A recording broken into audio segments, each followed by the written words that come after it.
What's up? This is Sakura A, and I am with Spanish Ray and Sonny Chulo, baby, all the way from Spanish Harlem, joining us tonight. And we're going to have new information on Ryan Garcia, and we're going to find out exactly what he thinks of this Usyk versus Fury heavyweight bout that's coming up. And that's all going to happen here on Latin America, baby. Here we go. I'm very surgical, physical when I'm lyrical. So bat it down with medical, something critical. It's gonna take a miracle. Bright lights, but the spiritual written down like biblical. I finally reached the pinnacle.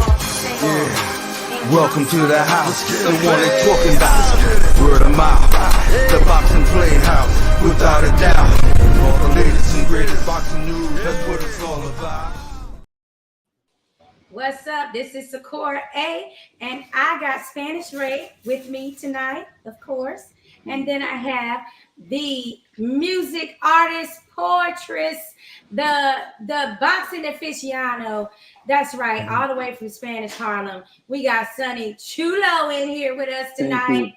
Thank you for the intro. I really appreciate that intro, and I thank you guys for having me back in Boxing Playhouse. I really appreciate it. I enjoyed myself last time. We enjoyed you so much last week that we had to have that cameo appearance. And I also was like very touched by that rap that you had created for your mom. May she rest in peace. I thought that was like, such a insightful, poetic rap that you came up with. Thank you. I appreciate that. I really appreciate that. Thank you so much. Yeah, it's very rare that you see a rap artist that actually digs deep and goes where most artists don't want to go. Yeah, I mean, I wasn't really always big into fitting in. I always like to do stuff to stand out. It was always, you know what I mean? So I like, like I was telling you before, I learned that from an early age. So yeah, I like to make music that people feel rather than music that you could just hear. You know what I mean? Mm-hmm. Definitely. Yeah, that makes sense, especially when there's so much of the other stuff that's already out there. And don't get me wrong, I love a good, pop my collar, bounce baby type in the club music for sure. But sometimes you just want to know that somebody has the same type of emotions and feelings you have about, past loved ones and things that I agree. Your life. There's other things going on too. You know what I'm saying? And it's just I'm gonna be real. When my music definitely changed from when I was younger to I got older. Having a child that definitely influenced the situation. Going through certain things, you know what I'm saying? Like I feel like that's why that's why I tell you I like to incorporate real life with my lyrics more or less. So it's not every day you're gonna see me in an imaginary Benz or something like that. You know what I mean? Like, realistically speaking, it's like if you're from the bottom, I represent that, but I also represent getting out of that. Like I just there's nothing wrong with being at the bottom, but you definitely ain't gotta stay there. You know what I mean? Yeah, and you're an inspiration and in so many different ways, especially when it comes to being a cancer survivor as well. I mean, you can't get any lower physically than being stripped of all your nutrients and your body is trying to like recover from chemotherapy, So I love that insight as well. That has to inspire people, especially at the stage cancer that you have, which puts it like really you're all against the wall on being able to recover. Yeah, it's like you right now you witnessing life after death. You know what I mean? Like, it's like I could sit there and give certain people advice about not quitting or but I could definitely share a situation where it's like different when they could relate to you rather than just what I mean. So that was a situation that I feel like just took me on another level mentally, spiritually, physically, of course, lyrically. You know what I mean? So all that gets, what I mean. I definitely got some music that's gonna come out in the summer. I got a lot of records that if you like that little freestyle, you're gonna love what I got coming out for sure. Oh yeah, we definitely got to have us a premiere taste of that on Boxing Playhouse. I got you for sure. I'll send you guys with whatever. If you guys want music, whatever, I could send you some exclusive records and everything, and you could premiere on whatever you want to do. Awesome, awesome. That's what we want to do then. You know, we're going to run that shit I all got day. you. I Yes. got you. Now, I did have a question about the moment that they tell you you have a stage 4 cancer, and you knowing that you have a child depending on you, and things like that going on in your life, and working up, you know, your career in as an artist. What is going in your mind? Does that all that just drop and you're like, I gotta survive? Or is it like that's the goal to survive? All right, so that's a funny situation because I was always told that I had a situation with lawsuits, and if you know HIPAA law, you know there's certain things. When I found out I was shopping for food, they told me over the phone, and I just left my cart, you know, where it was at, and I went back to my apartment, and you know, it was like a weird moment for me. You know, like I was deep in my thoughts, so I wasn't really supposed to find out over the phone. I'm supposed to come in, but that, you know, that's why I don't mess with too many doctors. I make sure I take care of myself. You know what I'm saying? Because that's a whole other different situation, man. See, I know that phone call where they're like, you need to come in, and I'm like, I don't got no scheduled appointment, but I do know I just had some tests done, and Yeah, you're like, I'm gonna be real. I would have respected that more. But they gave me the news like over the phone, so I'm doing food shopping. You know what I mean? yeah. And they tell me like over the phone, I just left the cart, like, you know what I mean? When the situation happened, I left the cart right there.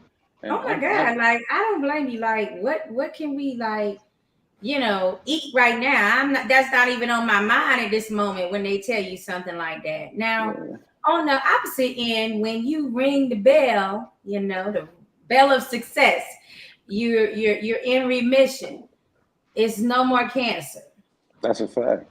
What are the things that you've done health wise to make sure that you know that is a longevity type diagnosis Yeah, of being cured? I changed everything. There's no chicken. There's no red meat whatsoever. I just eat fish.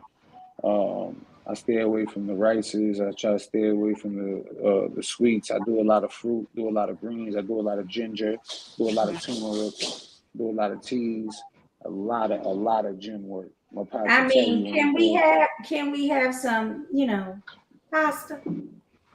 Somewhat, some say it again. Some pasta? Nah, there's no pasta for me because the starch breaks the there's no pasta, there's no rice. What happens is that's a no go for me because see, the start it'll break down the starch and that'll break down the sugar. You know what I'm saying? The Mm-hmm. sugar that should have just like start waking everything else up. So, but there's sugars I can't eat. That's why I try to like with the fruits like mangoes, strawberries. You know what I'm saying? Like I said, heavy alkaline. Anything berry, strawberry, raspberry, blackberry, blueberry. You know what I mean? Yeah. I mean, I get it. I've heard all the things you're saying, and it just takes a lot for you to stick to that diet. So Yeah, for I sure. give you all the No, for praise sure. and all the props for being Listen, able to stick to that. listen. I'm Puerto Rican. There's no more arroz Oh, con yeah, pollo. that's There's serious. no pernil. There's none of that. I can't afford that whatsoever. I'm cool. You know what I mean? I try to keep my blood as clean as possible. You know what I'm saying? Yeah. I don't do no drinking. I do like if I smoke when I get out the gym as far as for recovery. But that's because I'm not taking none of them painkillers they try to give me. You know, that's what we do. We fight. You know, every day's a fight. We don't lay down for nobody. That's that SOSA last name. You heard? We don't. You know what I mean? We can't do that. I mean, I totally get it, and I appreciate the honesty on the subject Yeah, of course. and just giving insight on things that you can do in your life to try to save away, you know, cancer and different other diagnoses. So I Of appreciate course, of course. You know, I'm gonna be real. Even with doing music, what happens is right. So you become a thing. I've always been like a thing of influence. You know what I mean? Like I'm not trying to be no type way. I'm just being honest. You know, I never was really like a follower of a situation. Like if I had a music group when I'm younger, you know what I'm saying? Like then I take charge. I lead of the situation, and it's not never like I'm not a one trick pony to where it's like, you know, you just sit there and rap. If there's ideas, if there's marketing, if there's, you know what I mean? So it's just Yeah. At the end of the day, I try to like always like not really just get a one base perception on you. You understand what I'm saying? Because that happens a lot too. You know, sometimes you got to learn how to just, you know what I mean, be in and out, do different things at different times. You know. Yeah, for sure. You definitely got, there's a time and a place for sure. Absolutely. Speaking of which, we got to change subjects because we have to know how you became such an in-depth boxing aficionado. As son of someone that was like a trainer in Gleason's gym, I know a lot of that came from that. And you talked last week about meeting certain, people like Mark Breland and Lou Duval, people like that were influential in your life. And I just wanted to recap that and just have you take me through a kid being introduced to all these different boxers and such. And like, did you know the important role that your dad was, partaking in Yeah, at that definitely. time? Definitely understood that at the point when I'm in high school and Saturday I'm watching HBO after dark and I'm looking at him on TV on HBO. Like, I know where we come from. So to see my father on HBO, that's a different type motivation.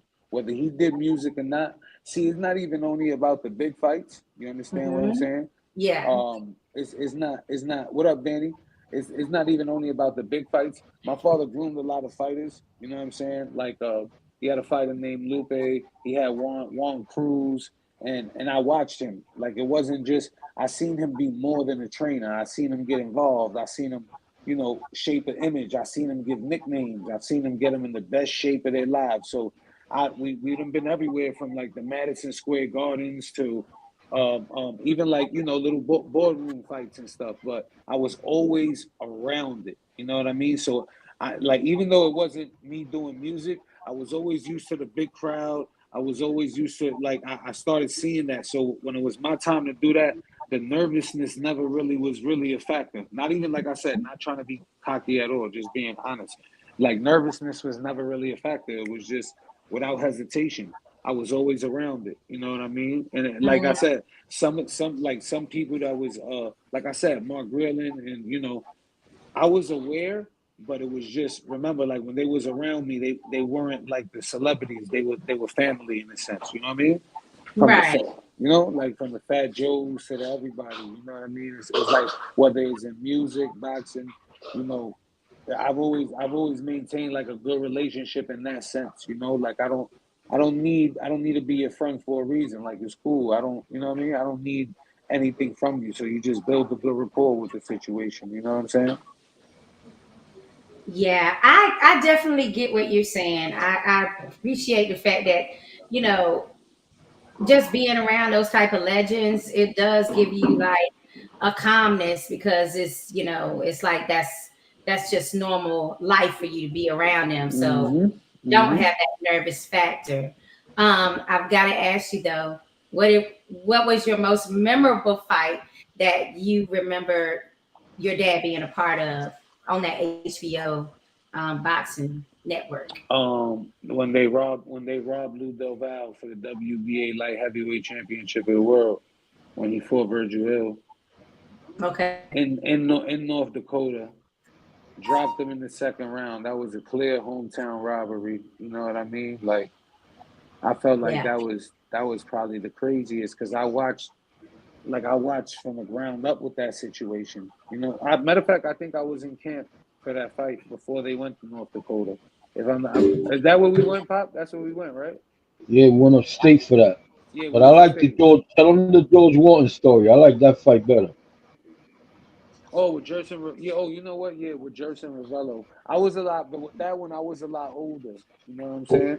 No, she said, not that I was at. She said that I seen on HBO, like from when I used Mhm. to see you on the TV. Yeah, I said So just seeing you seen your yeah, dad like doing his thing on HBO, like with a fight card. That's what I was, like you're home and you're on the couch, and then you look up and you're like, oh my God, my yeah, daddy is actually in this yeah. damn corner right now. Yeah, exactly, on HBO. I never Yeah. forget that. I remember recording it. I remember recording it, rewinding it, watching it. That's a fact. Definitely. That's some VHS days, huh? Yeah, the VHS days. And listen, I'm gonna keep it real with you. I'm gonna let you guys in on a secret. The same way I witnessed that, I also witnessed my father bring people up from the bottom, right? And when Mm-hmm. crunch time came, you know what I'm saying? They kind of played themselves, but always had to come back, you know? And as a young one, I learned they always gonna need you before you need them. You know, my father, regardless of what, they Mm. could say what they want attitude wise, but his heart was always in the right place. And that's why people always would either regret it or, I'm not, they would either take L's or they'll go through a down cycle and they'd have to come back. And that happens to people sometimes. So the same way I seen him, you know what I'm saying? Like at a peak, there was certain places that he was supposed to be, and it was a lot easier for people to forget than to remember. So I've always had like mixed situations with certain things with boxing. You know what I mean? Because I was always there for it. I seen him in the glory days. I seen him like that. I never seen him lose love for it. You know what I mean? I've Yeah, never for seen him sure. lose He's love still in for it. love with it. Yeah, We trust me. We hear it on yeah, the phone all the time. He's you still there into it. Yeah, it definitely. You understand what I mean though? Like there was always the good. Like I told you, we was a part of some memorable stuff. But like when you're there and you behind the scenes and you get to really see like what certain things are about. So imagine like knowing that somebody's kind of like, you know, excuse my language, a piece of shit, but then they portray a certain image when they're on TV, but you know them, behind the what they try to. Sometimes is I'm telling you, I see it is a lot, and I never It's a seen my story of dad. our Listen, lives too. listen, and I'm just bringing it up now, but I never seen him. He never complained about it. He never, he would just learn from the situation. You know what I mean? Probably, I'm gonna be real. It probably happened again. Being a good heart could leave you in some fucked up situations. Part of my friendship again. You know what I mean? But yeah, I witnessed that Mhm. too. I witnessed that. I witnessed like the good side, the bad side of the behind the scenes. Definitely. I mean, we definitely got to have a separate conversation for that, but we're gonna, Yeah. keep it positive for right now. We got Hmm. Danny Santiago in traffic. He says, "What's up?" He says the Sosa clan is in the house tonight, and Danny, what's Danny, up, we're boy? just waiting for you. Yes, Danny, we're waiting for you. So that's why I'm filling in right now, guys, for anybody that is It's all watching. right. Listen, Um, I'm gonna be honest with you, right? So yes. I wanna I felt like when we got off the show last week, like it's cool, we already locked into me, right? When we got off the show last week, you're boxing something serious. You understand? So Oh, I felt thank I you. felt like I felt like we robbed the viewers, not robbed them, but it kind of like set up for what we could get. You know what I'm saying? Like, remember, it was after we was done. We ended up going to like the what like backstage after the show was done, and we talked more boxing that wasn't for the show. So Right. I wanted to at least make sure we did this because there's definitely a couple of situations I want to pick your brain on with that. Like it's cool. We know we Oh, got the we same shit. sure. Yeah, now we Mhm. definitely and you remember you was doing the thing like putting the flyers up, like all that was like pre-show, and I was like, wow.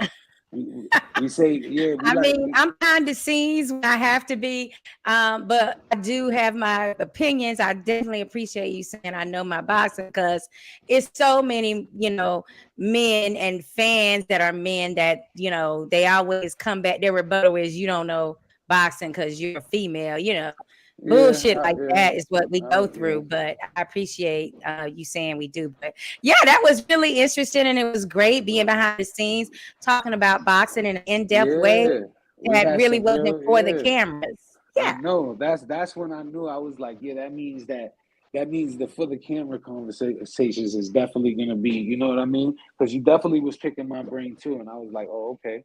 And at the end of the day, when when you're boxing, right? So Mhm. sometimes you're gonna get into biased conversations. You're gonna, you know what I mean? So even amongst the disagreement, the energy was still, So I was like, yeah, we got to bring that one again because there's a lot of topics, you know what I'm saying? Yeah, I think we was on there for like an hour. We was on there for an hour, wasn't it, Spanish Break? Like definitely. I think it was like an hour after. Like right now, just watching y'all right now, vibing, Yeah. you know. You know what I'm saying? So it's like, I mean, a passionate boxing fan is always gonna vibe well with another passionate boxing fan, but it is also great when you share a lot of the same opinions about things. absolutely. So that was what was refreshing for me. Absolutely. So Okay, so that being said, we are gonna start getting to our topics. Yeah, go ahead, Ray. I got a little story for this guy. Because in the last week, when I said my third leg, I meant like my third leg. When I'm walking.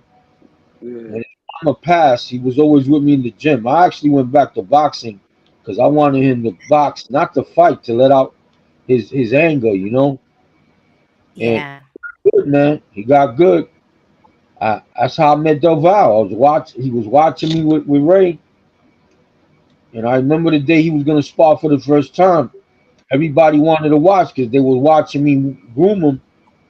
But he's the one that used to tell me, yo, Dad, you better than that trainer. I want you to. So I used to send him the trainers. Every different trainer I sent him to, no, Dad, you know more than him. So I got more involved. I got more involved with Ray. That's how I met Lou. But there's a sparring match that I want to bring up. When he first sparred, we all went. My daughters went. He was ready. Everybody wanted to see how you do. I said, Ray, don't forget. What we gonna do? He had a triple jab already as a kid at 10 years old. He's throwing 3 jabs. I'm like, listen, let's throw the double jab, forget the triple. Let's just do 2 rounds. Let's get your feet wet. And he was ready. He tells me they match him up with a guy that's supposed to be just like him, green. Saki, this kid came in with all kind of gear. He had Reyes on. He had all these gears, and I'm looking at this kid like, he was a regional champion. Like yeah, he was. I found out. Yeah, then he lived in a group home. He was one of these kids from a group home. I'm like, I don't know. But anyway, first round comes out. This kid pumping the jab. I ain't gonna lie. They had the double jab, pumping it, moving around, popping the kid's head back. Everybody was watching. He was boxing. Mark Breland showed him a lot too. Mark used to show him how to move. So anyway, point taken. Second round come. I said, Ray, let's do the same thing and call it the day. Whatever you do, don't commit yet. Let's not throw the right hand yet. Let's just get your win right. So at one point, he didn't listen to me because he felt so good and he throws the right hand in there. And the guy was waiting because he was getting his head popped back all the time. The minute Ray threw his right hand, the kid threw something, but it looked like he hit him and then Ray just froze, but it wasn't that. The kid hit him with a lace. He scraped him. He did one of these. My son wasn't used to that, so I'm like, what's wrong with him? And he was like, Ray just wasn't used to that shit, so he just stopped and he's like, what? And then I got mad at my son, but then Lou came up to me and tried to explain to me. When Lou told me, yo, Ray, it's not that. This guy's dirty. I was so mad, Saki, with that, man. I told that coach, yo, you know you're a piece of shit. So listen, imagine being told to take it easy the whole time, and then they do you dirty. That's the worst feeling in the world, you heard? Yeah, I was horrible. It's like, I did what you asked me to do. What are we doing here? Yeah, it's like I should have listened to my own instincts, right? Absolutely. Right. But here's another one. I'll leave it at that. Now, George, the one I had, we had Walton on here. He's close with George. They were real close. Absolutely. And he comes to see me in Florida. Again, I retired. Stayed for 2 weeks. He ended up staying with us for 2 years. So he got close to him. He was George's sparring partner for Bruno Reyes. Nobody know that. He did it himself, man. We had no sparring. So you know who Coach Harris is, right? That passed away? Yes. In Florida, in Orlando. Yeah. God bless Coach Harris, man, because he was working with me, and he says, Ray, we got no sparring. I said, don't worry about it. I get my son. He was like, his son. That's how talented Ray is. So he's working with George, right? And we getting close to fight time. And I'm telling Ray, yo, you got to go for his head now. Goes, what do you mean? I mean, with everything you got, you got to be Bruno Reyes. He goes, Pop, but this is George. I said, I don't care, man. We got to do it. So he's in there swinging at George. But you can see he's trying not to swing with everything. And I'm like, swing, man. This is like my brother. You understand? This is like my Yeah. brother. And George is like, man, I said, give me the gloves. Give me the gloves. So here's the funny part, Zach. I take the gloves. I said, get out the ring. Get out the ring. I was so emotional because I didn't want George. It was 2 years he was laid off. We're fighting Bruno Reyes at the Smith-Kasuki, Rookie of the Year. George is 2 years laid off. So I'm like, give me the gloves. I go in there. Out of nowhere, George comes alive. He does what Robert Lee told him. Shout out to Robert Lee. He showed him this merengue stuff, you know, where it has nothing to do with defense. Saki, I couldn't find him. I must have threw like 20 punches for 3 rounds, 4 rounds, and I missed everything. So I look at him, I go, yo, where this come from, man? How come you ain't do this with Ray in there? So he was sad. He goes, nah, nothing. I'm like, you down? What's wrong? He says, today's my birthday. We forgot. He thought, I did forget it was his birthday. And we looked at each other like, oh, because he didn't see his family. Remember, 2 years with us. So I thought quick, I looked at Ray, I'm like, exactly, it's your birthday. That's why you got to step it up. You're not getting no younger, bro. Let's go. And he started to smile. George went down to 152.5. Ray, tell him the rest. And it was over. He upset Bruno Reyes, and that goes back to what I was telling you. So he fights in Miami. He's the underdog. I'm there, and I'm part of. You know, I'm witnessing the press conference. I'm watching everything. You know what I mean? So it's like I'm young. I'm seeing all the media. I'm seeing all that, and it's just he goes. My dad got him some glasses. Made him very, very intimidating, gave out flyers at the situation. Like, remember I told you marketing, he had like intimidated everybody. I think he got in his head. And in the fight, he definitely he scraped him. I want to say, what was it, a unanimous? Yeah, I got him in early. I put him in the ring early. We snuck in the ring around 6 o'clock. And he didn't want to go in there. He was like, yo, we're going to get in trouble. I said, what are we going to do? Go to jail? You got to get in that ring and feel the ring. Right. So when we get in the ring, the lights were on. But you see, he was scared, like we were going to go to jail. I'm like, bro, I had to push him. When I pushed him in the ring, he starts laughing. I said, hurry up, get up. I don't want to get caught now. So he's moving around. And he felt like a dead spot. He goes, yo, it's kind of dead here. There you go. Now you know not to go there.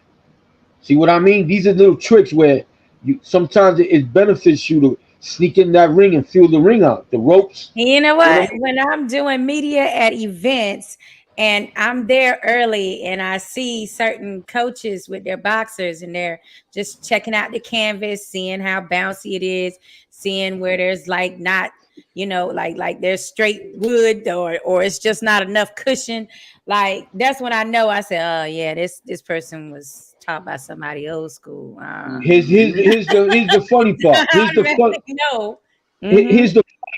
the funny part. As much as I got George to go in that ring, and he was hesitating. As he started hesitating, I'm looking at him. He did one round. I said, all right, George, let's go. He was like, hold up, I like this. He started liking it. I'm like, yo, we got to get out of here. Like now, he didn't know how to get out of there. Yeah. I said, dude, we might be first up. So I got him out. We went upstairs, and I said, you know what? I don't feel right. Let's do the mitts in the room. Right, Ray? Yep. And then I said, watch the door, Ray. And I did the mitts with him, and guess what? We were the first fight up. He was already warmed up, and we got him. We won the fight. I mean, I know you guys have like 1,000 stories like that. I mean, and the thing of it is like all of them give you like a little life lesson. So I'm going to ask Sonny Chulo, which one of these situations, you know, just had you like learn a serious life lesson? Like you were like, damn, that's what the hell was going on in that situation. That's what I needed to learn. Ravello. Which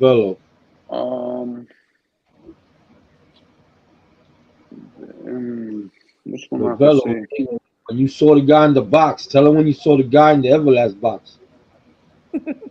In the what? In the Everlast box. When you saw Ravello in the Everlast box. Jerson Ravello. Yeah, I know, but that's not. She's saying like a lesson I learned from one of them situations. Yeah, even like when they told you, That's like a good that time question. when you said that you listened to your corner and you listened to everybody and then you didn't get the decision, and you learn, like, sometimes you just got to trust your own instinct sometimes. Like that's a valuable lesson You know that. what? Mhm. It is. I'm gonna tell you that fight that he's talking about. The one thing with me was this, right? There were certain times that you know I didn't really understand it. I'm like, damn, why would he make him want to go down to the 152 so much or 154s? But George was little Mhm. and he wanted to fight big men. So I like it was basically that was one of my like, you know what? Regardless how that shit comes out, this nigga knows what he's talking about because I seen George almost, pull it off. And I know for a fact he felt the same way. You know what I mean? Because that's the Yeah. same one. That's the same one that we talking about. That was my brother. I didn't want to see him lose like that. You know what I'm saying? Like I knew he could have won that situation, and he was going out on the shield, but it was like the extra pounds. Now I understood because it was the even playing field for him at the lower weight class. You know what I'm saying?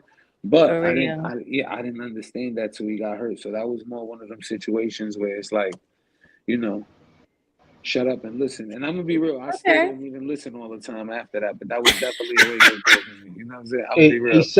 Sock, I gotta add on here because he leaves out the good parts. I went to we went to go see George fight. He wasn't with me no more. He went down to 152 and a half. Dan Goosen wanted to sign him.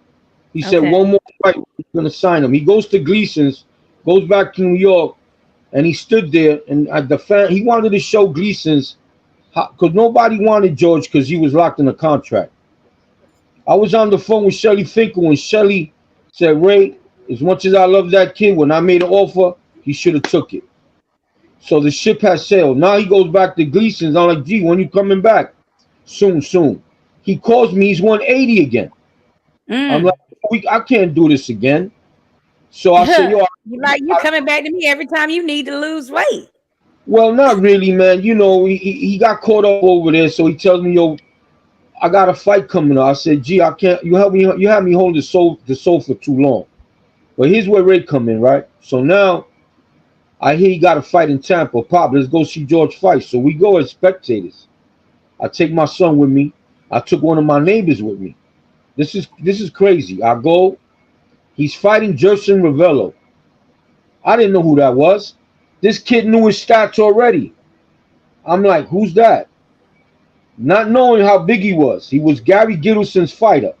Mark Breland was training him. So when I see Mark there, yo, Mark, what's up? He thought I was there to see him. He goes, yo, what's up? I said, nah, I'm here with George. He goes, oh, we fighting George. So I went, uh-oh. If Mark is training this guy, he got to be somebody. Mm-hmm. So this kid right here goes into the locker room. I don't even go to see George. I'm in my seat.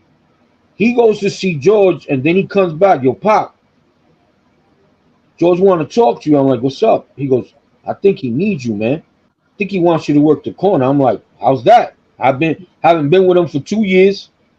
You know what I mean? But this kid right here, yo, Pop, he needs you, man. This is him. I think he was maybe 10. I go, take me back there. So he takes me back there. He got all these guys around him, big, heavy. He got a lot of guys around him. I said, gee, what's up? I said, you want me to work the corner? He goes, man, can you? I said, if you want me to work the corner, all these guys got to go. He goes, really? I said, they got to go. So he did that. He got rid of them. First thing I did, Saki, was put him on a sofa. I mean, I stood on a sofa. You know why? The guy he was fighting was 6'2". So I tell my son, yo, get me a sofa. He goes, what are you doing, Pop? I got on a sofa, and I'm like this with the mist, like shoot for the sky, bro. What am I going to tell this guy, Saki, after 2 years? How am I going to? There's no strategy here, dude. We just got to shoot the uppercut jab all day. But Right. Ray tells me, Dad, you know who he is? He was the guy on the Everlast box when we went to Walmart. That's him. I'm like, what? He remembered Ravello because he was on an Everlast box in Walmart. Mm-hmm. Point taken. We So fight the guy. Yeah, we fight the guy. George fell short. They wanted to throw me out the corner because what I was telling him was working. They take me out the corner. So I go, you know what? No, as a matter of fact, I said, look, I'm gonna be out the corner because they said I couldn't talk. I gave my neighbor the gloves. He's like, Ray, what's up? I was like, here, man, work the corner. What I do, just give him water. I stood ringside. I'm instructing them. That starts to work. They send the security guard to tell me I gotta go to the bleachers. I'm like, what? I'm not even in the corner no more. So I had to go back in the corner. I had a choice, either the bleachers or stay out here in the corner. I'm like, you know what? I stood in the corner. I couldn't say nothing, and we lost. That's to tell you how boxing is, though. I could not say anything. Oh yeah, like it's every little trick possible to get that A side, that win, and sometimes that means either silencing a good trainer, or just interrupting the boxer's normal patterns. I'm In glad. order to I'm throw glad them you're off. talking about that. I'm super glad because you know what, I'm gonna rebound off that right now, right? I was very, very quiet on the situation, and I'm gonna be clear. I'm a boxing fan, not a Ryan Garcia fan. But when I watch the way, like, first of all, nobody's talking about the way Devin keeps his belt. This is no different than the Shakur Stevenson situation when he missed weight against Conceicao, ran through him, but he had to move up to 135 and couldn't keep his belt. Right. So I'm trying to understand why Haney was still able to keep that WBC belt just because Ryan missed weight. He lost. Right. I mean, that's usually how it works. I mean, just for fans that don't understand, But look, Ryan couldn't compete for it. But if Devin Haney lost, he also is not supposed to win the belt. But what happens is that before you go in depth with that, right? Now, you was just talking about they do a lot of things to get that A side, that edge, yes. So that fight really shook Vegas up. That fight messed a lot of things up in Las Vegas. You know what I'm saying? That betting, all that, like that was definitely a crazy upset, and especially the way it was executed. Now to watch them try to rob him for his victory after that situation, and Devin already went and did the ESPN. Y'all were calling him cheaters. Y'all were, all you had to do was be quiet, So now, exactly my point. I'm glad you put that up right there. You feel me? Yep. Shout out to official, what is this? Official Ring Champs. I like the way they did this particular flyer. But absolutely. So now that means that L stays on his record. Even if that would have been a no contest, you understand? Unless we got that Men in Black thing that erases our memory, nobody's gonna forget how many times, because they're only counting 3 knockdowns. I saw about 6, honestly speaking. So, I'm not gonna lie, I was very quiet. I seen people jump out the window. I seen fighters get them out of boxing. But it's like, I want to know who's really going to make it. And let me tell you something. Timothy Bradley is one of them. I can't win him, man. I'm sorry. I'm sorry. How my man Canelo said it? Horrible fighter. Horrible fighter. Like, I didn't like him as a fighter. I definitely don't like him as an analyst, commentator, and he gets too personal. You know what I mean? Like, he's definitely not non-biased. You understand what I'm saying? He gets way too personal. Not liking Tank because of accusations that happen with females and stuff like that. Once again, I'm only bringing this up because Tank became the bad guy to the Devin Haney. Now, where Devin Haney messed up as an A side, you was already the good guy, dog. That trying to be the bad guy after you're a good guy, it never really works out.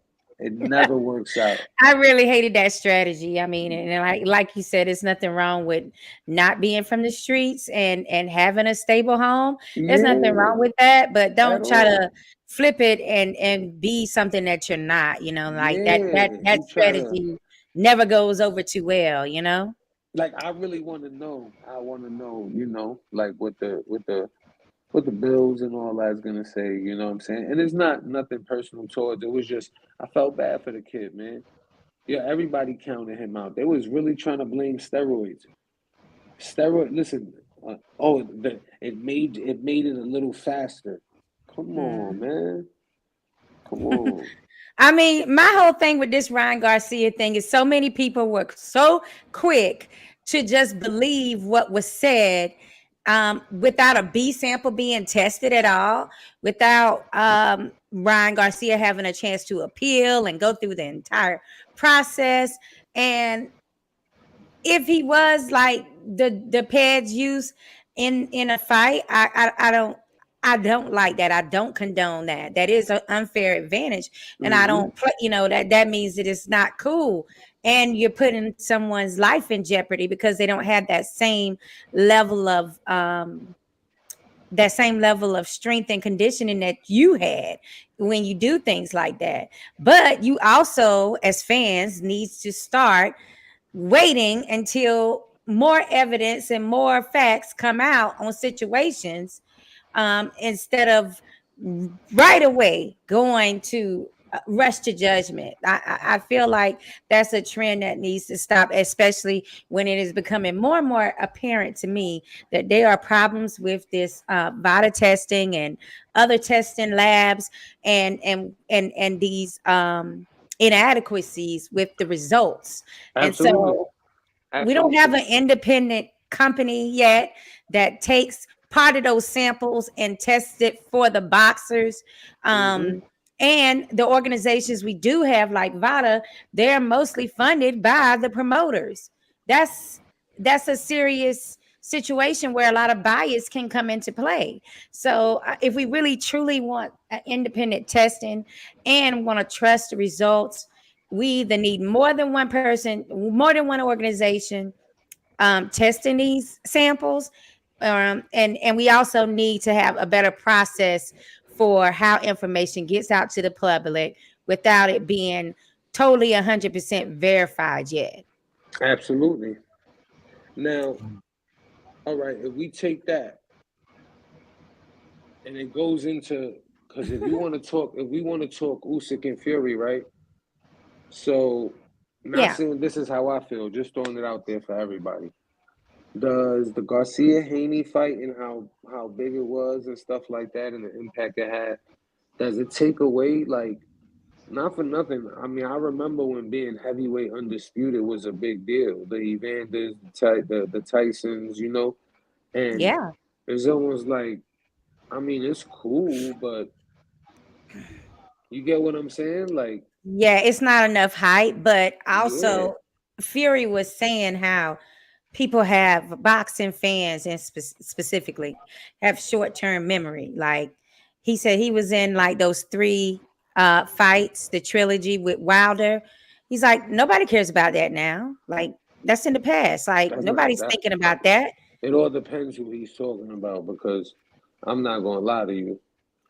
I felt like he definitely got a 13 count in the first one. You know what I'm saying? Like there's certain things that still, you know. Agreed. I felt like Wilder won that fight, but because of the slow count and the whole actually touching him, you know, trying to revive him type situation is something that, I mean, normally when somebody's out like that, that's a complete wave off right away, guys. I mean, they're not going to sit there and even give you an account. They're going to look and see that your eyes are closed and you're completely out. And it's like, you get the wave. That means it's off. It's done. In that situation, that did not happen. But they did want a second fight because they saw the money that was generated. So I guess Wilder was okay with that. And then when the second fight came, it's like a blowout for Fury, a dangerous blowout for Fury. And I'm just like, well, why come nothing like that happened in the first fight? So I just started questioning things about that second fight, even though there was never any proof that anything occurred illegal or in a cheating way. But then the third fight was epic. I mean, I thought both of them did an amazing job in that fight, and it was so exciting and competitive and all the things that you want in a heavyweight bout. So and right now, none of us got none of that enthusiasm for Usyk and Fury. Usyk is like the heavyweight Jermaine Ortiz to me sometimes, you know. I like what Anthony Joshua been doing. I'm not gonna lie. But like, let me ask you something. Do we even care that Ryan, do we even care that Ryan ain't win the WBC belt? Does the WBC belt matter anymore? Just for lack of better, you know what I'm saying? right. I mean, he forfeited. I don't care because he forfeited the right to have that belt when he came in overweight. So, you know, it's like, all right, but the win now to me is more legitimate than ever. And it's because they have done nothing but try to dismiss his win, which to me makes it even more of an outliner. Incredible. Yep. Yeah. So and now, you're like, so he has now to that be steroids, highly favored by God to even get that. Absolutely. Now, all right. So now that the steroids is out of play, so just to play devil's advocate, we're not going to talk about Devin still being 16 pounds over Ryan's weight the night of the fight, like rehydrating and everything. Right. See, we talked about this on another show that I'm on Tuesday nights. No, and I just want to like, and when I say that, like, I'm not saying we're not gonna. When I say no, I mean mean us, like the public is not talking about because it. I heard the craziest narratives from. I was like, wow, and that's why I felt Tank. Tank said, man, they trying to rob that kid for his victory so bad because it's like. I'm gonna keep it official. It's no different. Hey, I said he had his Durant moment when he fought Sugar Ray the first time. But you know what I'm saying? Like that was that moment. They didn't think that way. You know, if you think of Durant on the build up, fuck you, you know, he was real. Same thing with Ryan. It was like the same thing. It was getting in his head. That was it that made Sugar Ray not box. You know what I mean? Yeah. So it's like I'm only talking about this because I kind of like I wrote Ryan off as one of them. So I'm not sure if I was bugging or if Derek James added to his arsenal, which I still have to give him credit to be able to adapt. I can't give it all to that because even if Derek did help him out the way he did, because there's definitely a secret, the hook off the jab, to see them work on that in the training. That's why I couldn't understand it in a sense because I'm like, Devin, he showed you in training he was working off hooking off your jab. Like that's what Derek was working with him with the mitts, and that's what he went in there and caught him with. You know what I'm saying? So, and it's not, like I said, this is not on Devin Haney. It's just, I'm trying to figure out where the situations is going because, you know, some of us still yearn for them old school fighters. That's why I say, you know, if I had to give one of them that title right now, it's gonna be T.O. in my opinion. You know, because we've seen our favorite old school fighters take losses, come back, not look too good, get counted out, but then come back and you know what I'm saying? Like, and I like to say it again because Durant was one of the few lightweights that made it up, you know, all the way to super middleweight. I know. You know what I'm saying? Pretty amazing. And you know what's the sad thing is that a lot of people just only remember him for the second Sugar Ray fight and the no mas statement, which he actually didn't even make. That was the referee that said that. I mean, and so when I say Durant is one of my favorite fighters, people are like looking at me like, what? Why? And then I have to go into like Dude, he was at lightweight for like 10 years before he even went up and jumped over a whole weight class and did one fight before facing Sugar Ray on a top level at welterweight. Mhm. Like, that's off top. I said, not to mention, he went on to fight Hagler. super middleweights. I mean, Hagler. yeah, like it's just Mhm. amazing to me. Like that the whole career is something. I'd like name another boxer that's done that. It gets so quiet because there is none. Nobody else has stayed at a division for 10 years, ruled it, had one loss, and then went back and actually avenged that loss, then moved up, okay, and then No, continued to wasn't move he up. undefeated at 135? Or am I tripping? No, he wasn't undefeated. He did have one loss to Esteban. who was it? Benitez? Esteban de Jesus. Oh, De, De De Jesus, Jesus, absolutely. yeah. But then he had a rematch with him and won, and then he moved up. I mean, but still, we're talking about 10 years here, and those guys fought. So for you to be, you only had one loss. You see what I'm saying? It's totally different game than what we see now. But getting back on subject, I was gonna say that we talked about that issue of the weight, and I have one friend. He is totally fixated on the fact that Haney drained himself to make the 140, and Ryan didn't. He came in 3 pounds over. I said yes, but but you don't know how much he drained himself to get to the 143 pounds. We don't know that, but also he did that for a reason because he already knew what size Haney was going to come in at based on what size he came in the night of the fight of Prograde. They knew it was in the 160-pound range. What I heard was Haney was 164. 165. It was 165. But by the way, we don't even get same night weigh-ins anymore in the tell of the tapes when they tell us, Hell it's no, like right? Because that shit got to be leaked out to us too. They be protecting these weight bullies. We find out after. If you notice, Yeah. they haven't even nobody bragging. I'm gonna be real. If Ryan and Devin did crazy pay-per-view numbers, then it would have been talked about, and they keep it under the rug, just like the numbers from Devin and Prograde. You know what I'm saying? So Yeah, anything with DAZN is kind of like you're not gonna know like with accuracy what it is because it's an app and it's no longer Nielsen's like HBO and Showtime had with the cable. You know what I'm saying? So yeah, they get to keep inside numbers now. absolutely. But do you think that they should have a rematch?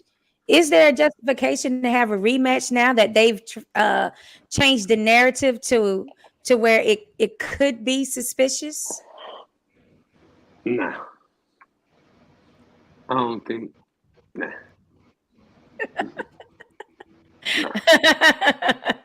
I mean, because I see that as a money fight that they might not right this second try to go back to. Yeah, that's what I was gonna tell you. Eventually. Definitely not. Yeah. Yeah. Let Devin fight, somebody like Sandor Martin, let him, you know what I mean? Now it's like, even though I don't feel like, it wasn't that nobody cracked the code, is that he's fought a lot of flat-footed fighters, and shout out to them. I know they got accolades and speaking skills. So, right. To see Ryan with footwork was almost crazier than seeing Munguia outbox Canelo the first 4 rounds. I thought I was gonna go crazy when I seen that. You know what I mean?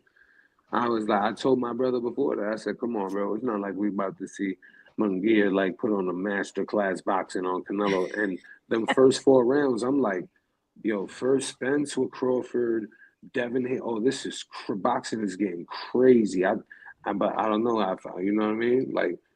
That is Just another fight that we didn't get to talk about. I like how But this was I mentioned. mean Yeah, that was just last weekend, and Canelo did face Munguia.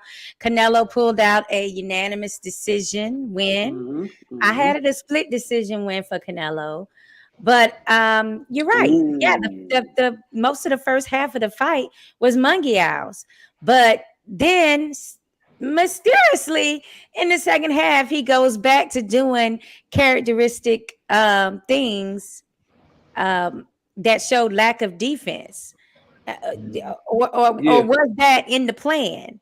All right, it's You no know, different. It's the opposite. You ever heard somebody say a man could get old in the ring? yeah. Munguia got young in the ring. He started off older. Munguia got young in the ring. So, I definitely think that Munguia got something for them for the later on. Like, you know what I mean? I think the torch was one situation. Scarface in the movie said the eyes never lie, right? So I'm gonna say the face never lies, and I feel like Mayweather had that effect, right? And there was a lot of shots, and Pop is crazy. I thought about you when I seen it.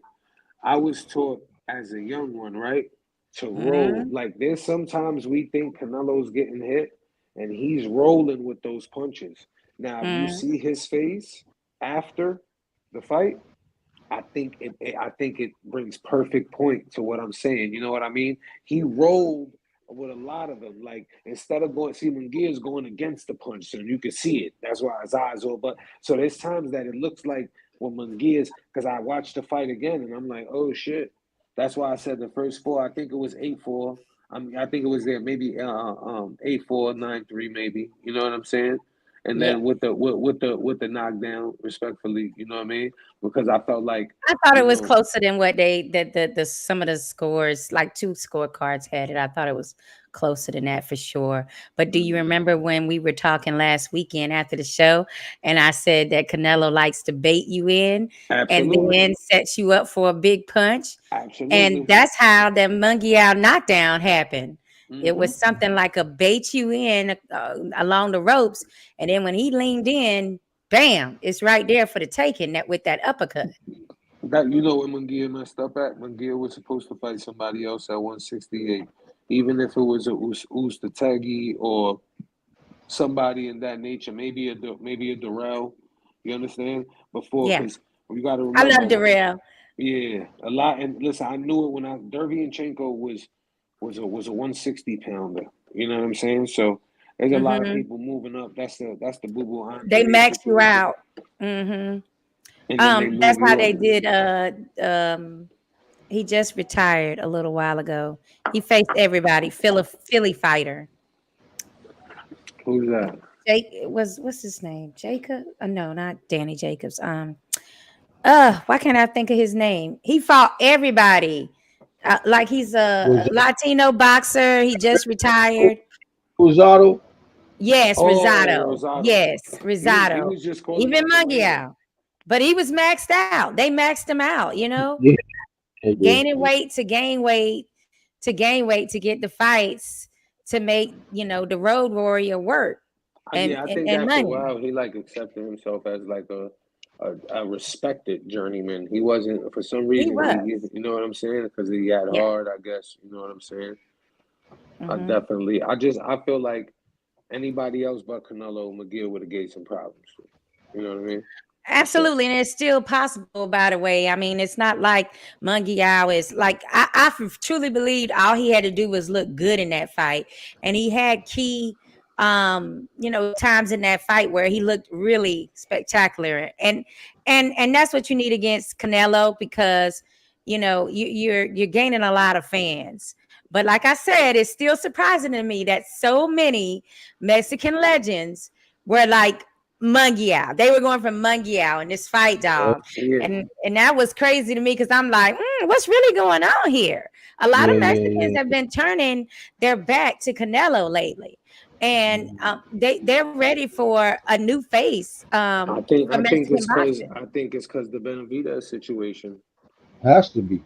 Because if we talk about the ones that's mad at him, it's like the Marquezes and the, you know, Chavez still always gives him respect because he gives, you know, Chavez his respect. But I'm gonna be real, Juan Manuel Marquez, he don't hold his tongue. You know what I mean? He don't hold his tongue with the situation. Him and Canelo always had a little, you know what I mean? So I just feel like, he doesn't really care for him, does he? Man, but I'm gonna be honest though. I don't even think Canelo needs to fight Benavidez. Say that again? Yeah, I'm not for him to fight the monster. I would like to see it, but I don't think. oh, it's necessary, and if he doesn't, his career, like, nah, I don't think, I think, like, from the fan perspective, yeah, but as far as for Canelo, I don't think he even needs to.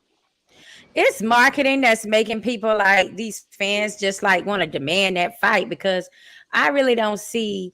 I mean, I see Canelo maxed out at 168. Okay. I've even heard people say he needs to go to 160, but because he was facing Munguiao at 168, and there was like a size difference there. Yeah. But also, I don't feel like Benavidez is a 168-pound fighter either. So it's like it's a setup for an unfair advantage either way you go, because it's going to be favoring what Canelo wants if they do fight. And then that means by Benavidez right now going to fight at 175, he's going to have to come down, drain himself, and who knows what he needs to have a rehydration. But you know what? You know what I'm saying? Like somebody like the monster needs a rehydration clause. I'm gonna be honest with you though, right? So yeah, Benavidez is not gonna go to 60. I mean, Canelo's not gonna go to 60, and I'm gonna tell you why I feel like he won't. It's because that competition is too steep there.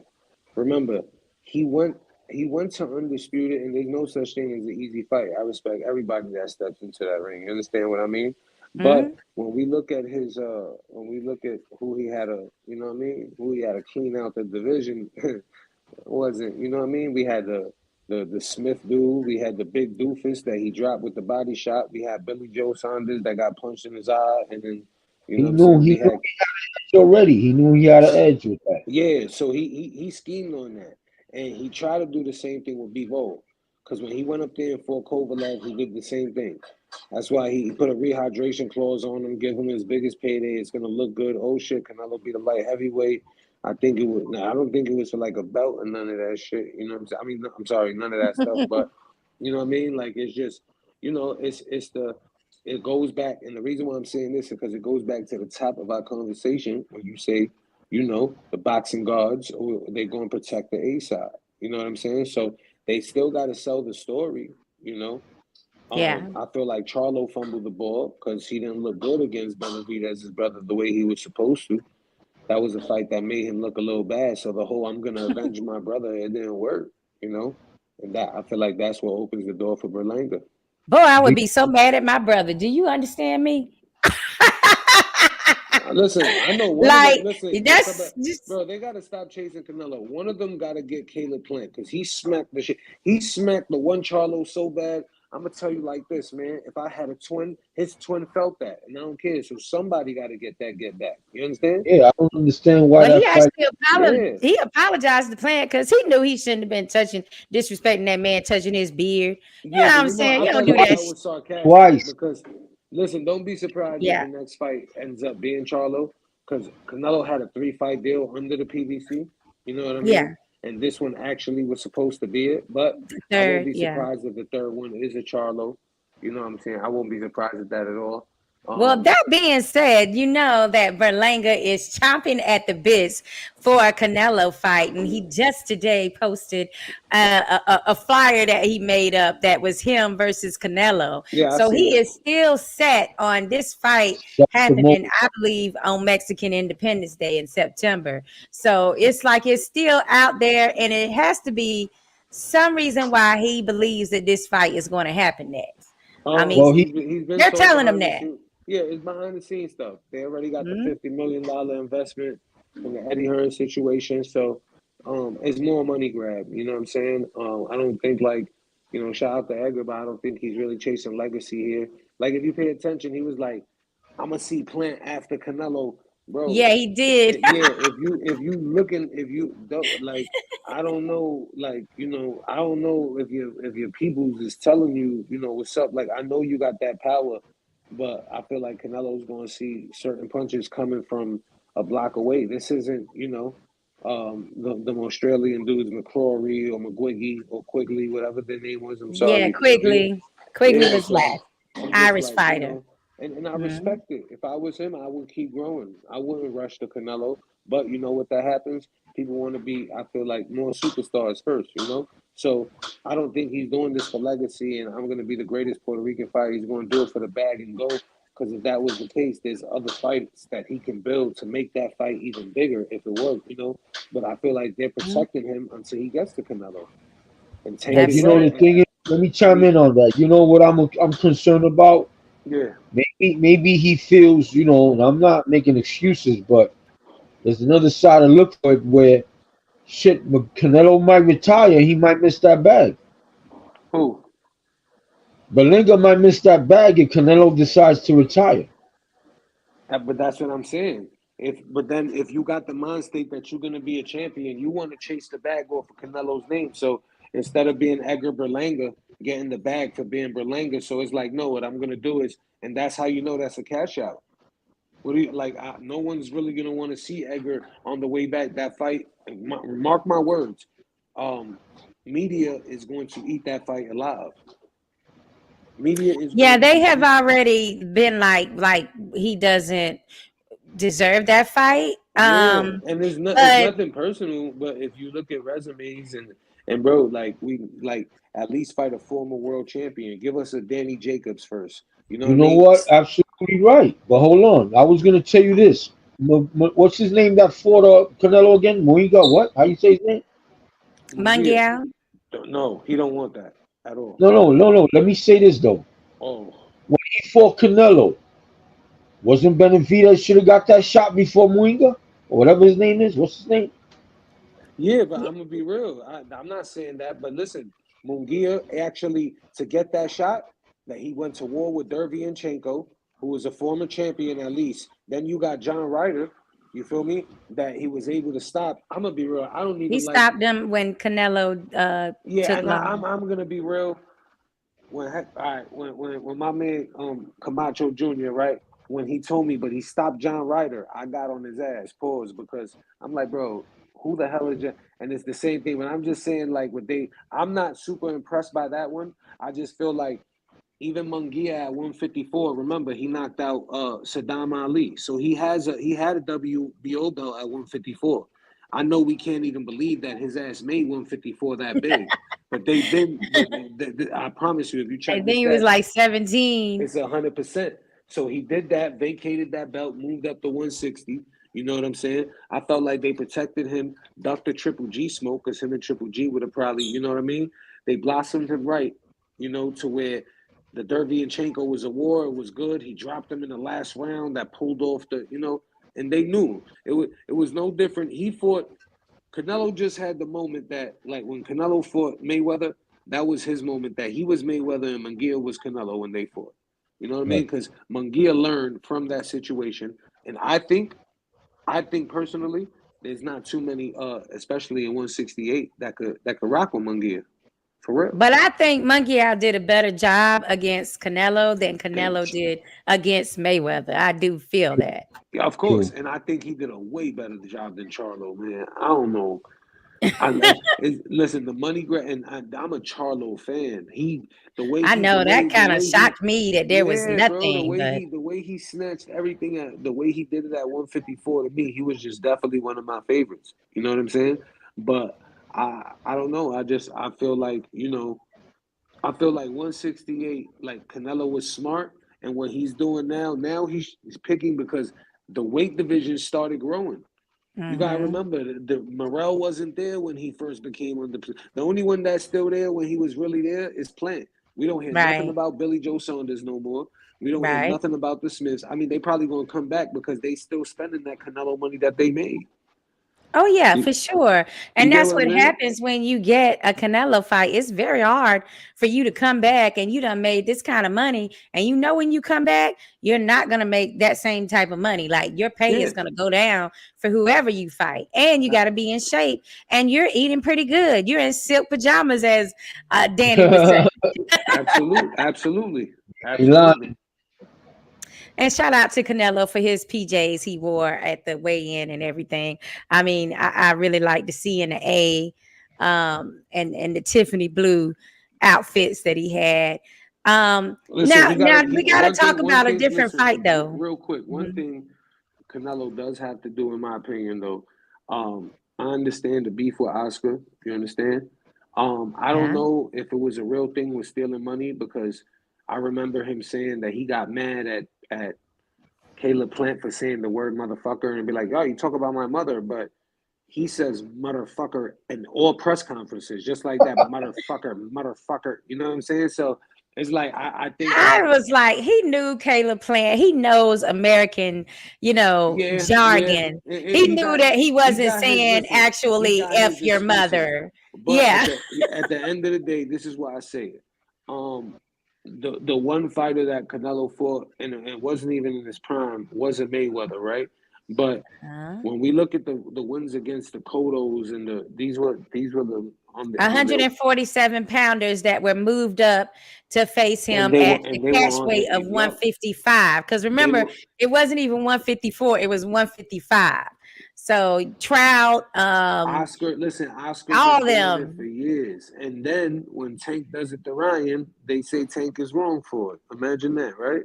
It's crazy. Double the standard. hypocrisy, right? That's another but moment. At the end of the day, Shane Mosley, Cotto, they were fed to him. You know what I mean? Like the Beer Cons, like the names. They needed the names on the record. De La Hoya knows how to groom their fighters.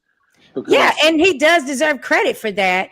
I mean, his company deserves credit for that, and that's something that a lot of people, including Canelo, just kind of don't want to acknowledge. And I say, why not? I mean, what's wrong with saying, hey, my earlier career, it was influenced by Golden Boy. That's a fact, It's nothing wrong with that. That's why he calls him his daddy. That's why he calls his daddy, remember? Yeah. Somebody's writing. Sure. Somebody's writing after him. The way he's talking and all that. That put some fucking respect on my name. Oscar don't talk like that. It might be his little chick, but somebody's writing for him. I promise you. I could bet whatever on it. I promise you.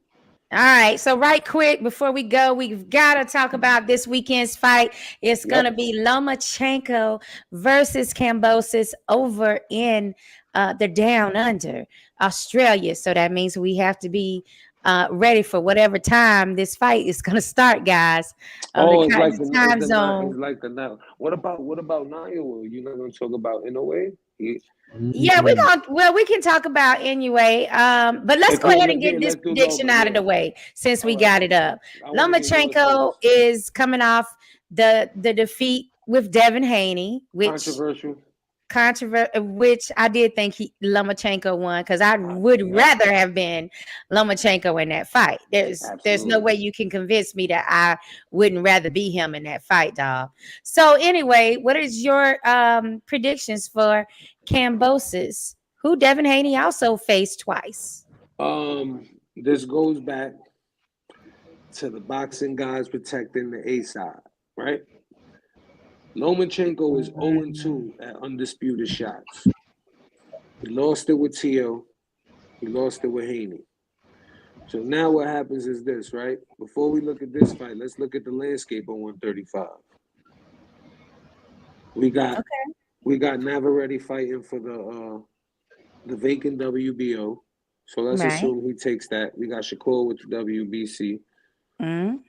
He thought that he was going to be facing Navarrete as soon as he jumped up, and then to realize that no, Navarrete is going to face someone different right now. I feel like that was a strategy move from Top Rank.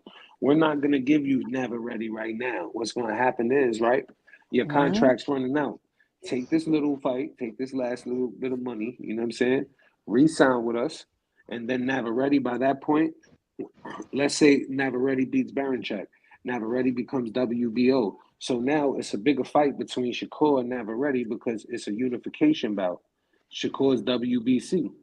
So now what they're trying to do, Top Rank is have a unified championship. It's going to be all 135 is going to end up being all under Top Rank because Loma and Kambosos is IBF.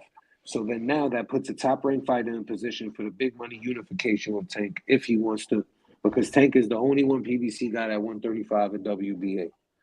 And that would also be like a 4-way competition in a way, because they're like fighting for different belts. So I don't want to say Bob. I remember how you just said when I said De La Hoya, and you said his staff, right? I would do the same thing with Top Rank.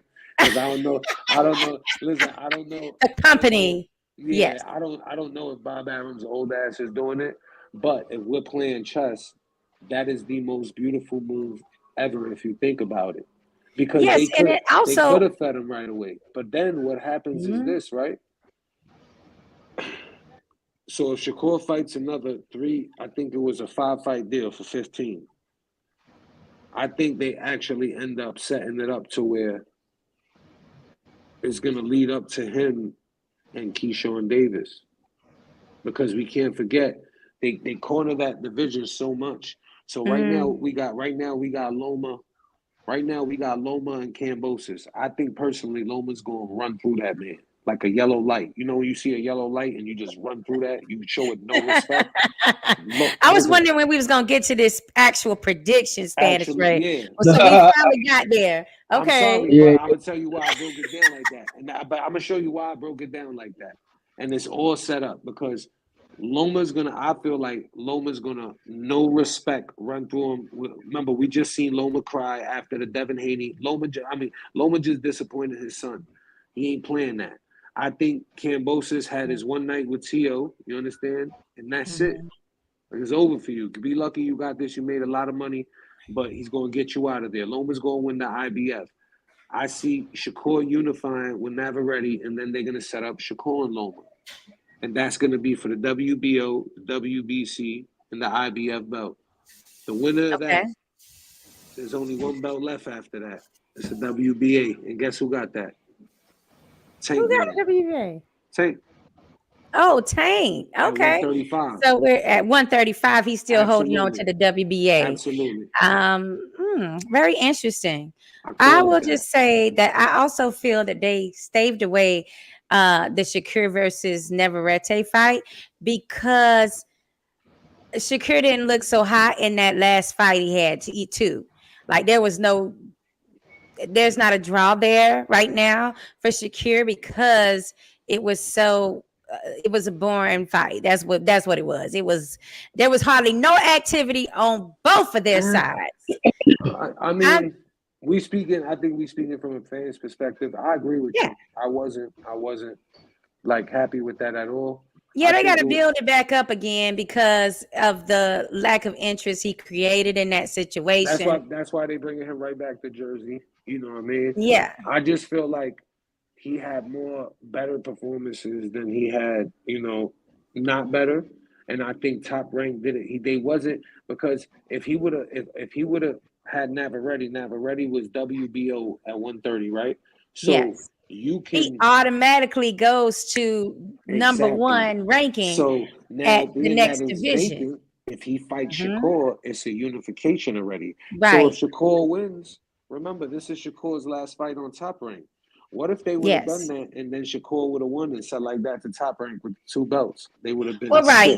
Bob never likes to give up those titles to other. Hell no. For that title to leave Top Rank would have been like a no-go too. So I definitely understand that business. I got a question real quick. Now have you said all this right here, which made all in the world? I'm gonna throw a jammy in here. Okay. And Ray want to agree with me because we had this discussion. Masaki, I want to ask you: have you seen the Ryan Tank fight again? Have you watched it again? Ryan Tank? Yeah. No, I have not watched it again. I have. I was entertained, man.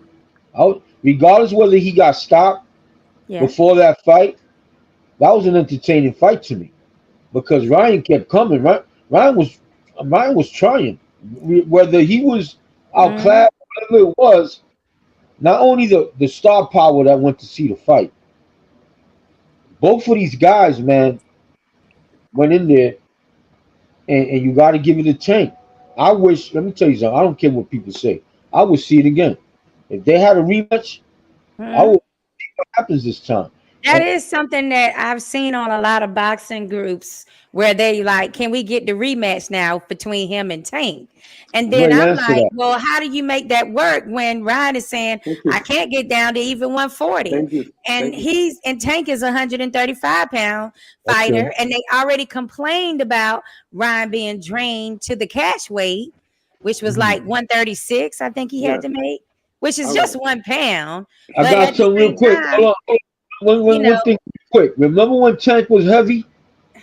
Remember he got a little chunky Tank? yeah, When chubby tank, yeah. Remember he got a little chunky?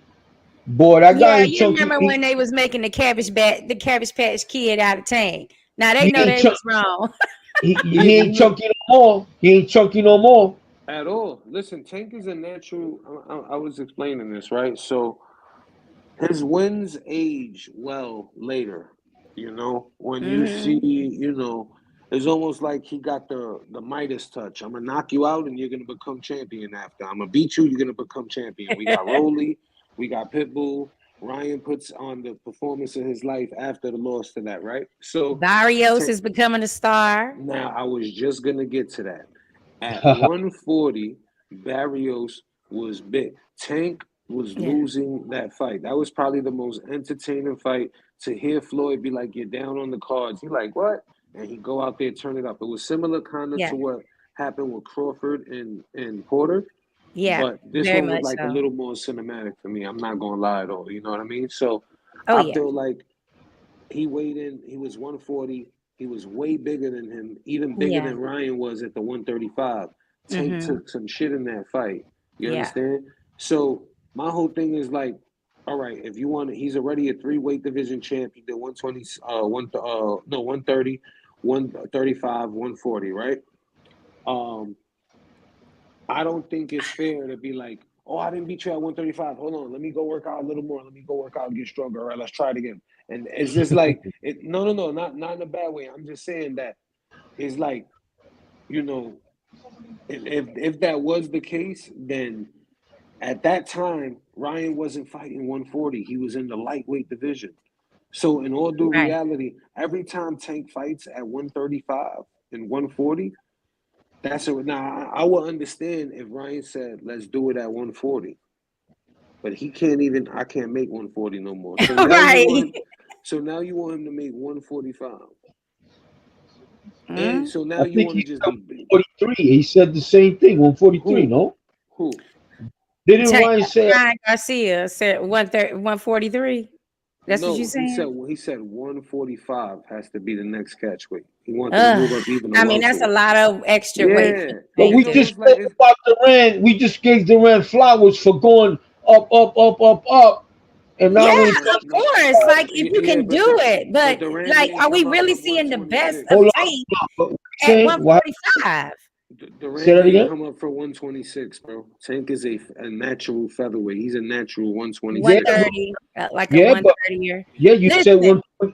128. Listen, what That's I'm my saying point. is, if you got to add on this extra weight, are we really seeing the best of the fighter if they're like way out of their weight range? Are Tank we? can move up, man. It's not Not gonna seeing the hurt him. best of.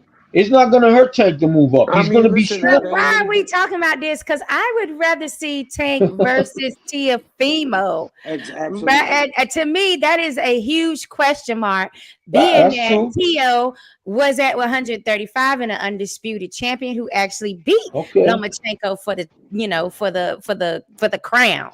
But I mean, and Tank being the one that he did not fight at that division, it makes Yep. it a lot more enticing to Well, me all than right. him and Ryan Garcia. I'll agree on that. Me too. Unless they do that, yeah, okay. But is I it mean, I gonna be? think that's something we When haven't we talking seen at size difference, all. yeah, That's a I think that mystery. one's definitely more fair. I think I'm just look, I'm over the weight bullying already. The Devins, Ryan got to go from 147 and up. It's that time. I told He fought I Virgil told Ortiz in Christine the amateurs. Lopez that I'm just sick of the weight bullying, and then I'm Yeah, supposed to be like super excited for you and happy for you no. when you win in a situation that's tailor made for you. Listen, Ryan fought Virgil Ortiz in the amateurs. I was just watching it the other day on YouTube. I had no idea they fought. He fought Virgil Ortiz already in the amateurs. That's one, right? Sean Porter fought Usyk in the amateurs. Right, but that just goes to show you how Usyk is not really a heavyweight. And Sean wasn't really a And welterweight, exactly. And Sean wasn't a welterweight. And Keith Thurman also is one that didn't fight at 147. They fought at 150. Exactly. Errol Spence as well. Like nobody was. When they start their professional career, that's when they drop down and squeeze into these divisions. But as you get older, you no longer can do that. You can't play that game as well as you did when you're in your early 20s. So it start like having consequences later when you're supposed to be dominant at that one weight class, but you've already really maxed yourself. You know, you really should be at a different division by the time you're in your early 30s. One last question. So Sure. what fight will actually be the biggest fight to see after all these we talking? You just said Teofimo and Tank or Ryan and the one y'all said makes sense, but I still say Ryan and Tank rematch will break the freaking sky with all kind of ticket selling there on pay-per-view. I mean, it is a money fight. That is definitely a money fight for a rematch. I just don't see how it can be a really equal fight at this point. It's a no-win situation for Tank. Yeah, because somebody if he is gotta gonna come have to give up 140, something. They're gonna say, "Yo, he was drained already." But the thing is like you know, he was knocking all these other lightweights out. You know what I'm saying? He was knocking all these other lightweights out. It was never an issue. Yeah, I just feel like. I mean, I don't even want to see Devin Haney at 140 anymore. I don't. I feel like he needs to at least be 147. Why we want to watch him anyway? Why? I agree. Because I want to see him not drained. I want to see him in his full where he's supposed to. I definitely want to see what he's about after, because he had a lot to say about Tio. And like I said, one thing we could say, when that man lost, his wins almost it was almost like, you know, it was to me, I've always felt like that. What defined you? Like, you know how when Zab lost, he still came back and won, and the saga with him and Corey Spinks, and you know, this is where you cement your legacy. If you let the loss be what the loss is, imagine if Teofimo never came back from Cambosis. Imagine that. It would have been like all the hype, all that for nothing. But then you become a two-time lineal champ. You know what I'm saying? To be real, you know, Josh Taylor got stripped, but you beat the one who was undisputed. You beat undisputed at 135 and undisputed at 140. Not saying that you was an undisputed champ, but those were definitely undisputed champions at that weight class, and both the lineal champions of their division. You know what I mean? So I just feel like that. I think Tank right now, Tank and Teofimo, depending on Teofimo needs another good look. Teofimo needs one more fight.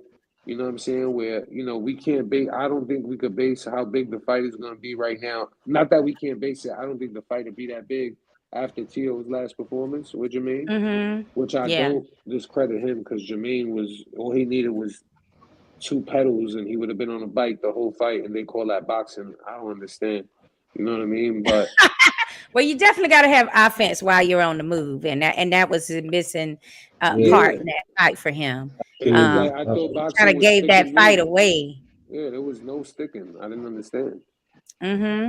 All right, so we're gonna move on. This weekend, the Monster, well, really it was our Monday.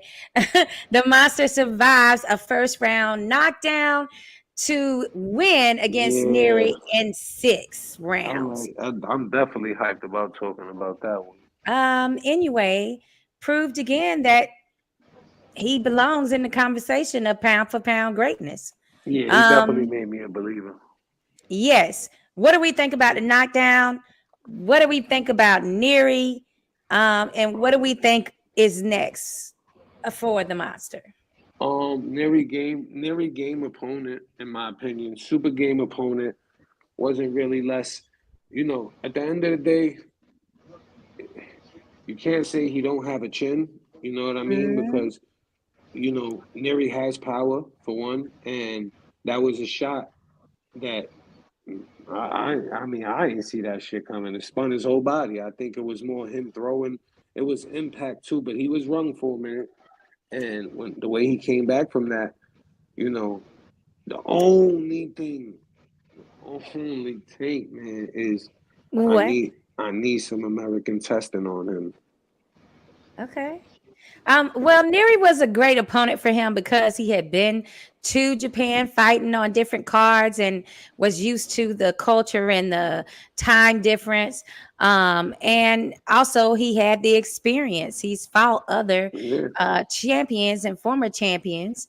He got in trouble. Remember, he got in trouble for the steroids when he fought out there before. He popped dirty. Yes. And then Yes. that's what they build the fight up. Allegedly. Like, allegedly. Yeah, allegedly. Allegedly, because now we don't yeah. know anybody's status is real or not real. But Neri is a situation where great fighter, okay, and he almost had a win against the monster. He couldn't finish him in the first round, but the monster was tenacious. He came back. Part of it is being in excellent shape. We all know that, to be able to come back from a knockdown like that. And then part of it is just a mindset of, I got to win this fight. Like, this ain't going down like this. Exactly. When you got it in your head that you're winning, there's not really too much to talk about. If I'm not mistaken, didn't Neri go to war with Fulton?